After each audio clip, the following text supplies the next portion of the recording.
കാസർഗോഡ് ദേശീയപാത 66 വീണ്ടും വൻ ഗർത്തം. പിലിക്കോട് ഗവൺമെന്റ് ഹയർ സെക്കൻഡറി സ്കൂളിന് മുൻപിലാണ് ഗർത്തം രൂപപ്പെട്ടത്.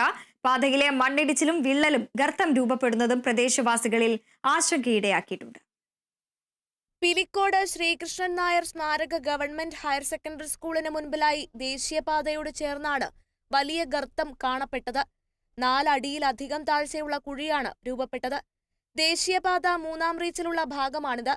വിദ്യാർത്ഥികൾ ഉൾപ്പെടെയുള്ളവർ നടന്നുപോകുന്ന വഴിയിൽ ഇത്തരത്തിൽ ഗർത്തം രൂപപ്പെട്ടതിൽ പ്രദേശവാസികളിൽ കടുത്ത ആശങ്കയുയർത്തിയിട്ടുണ്ട്. ഗർത്തം കാണപ്പെട്ട സാഹചര്യത്തിൽ ഇതുവഴിയുള്ള ഗതാഗതത്തിന് ഭാഗികമായി നിയന്ത്രണം ഏർപ്പെടുത്തിയിരുന്നു. ജനപ്രതിനിധികളും ഉദ്യോഗസ്ഥരും ഉൾപ്പെടെയുള്ളവർ സ്ഥലം സന്ദർശിച്ചു.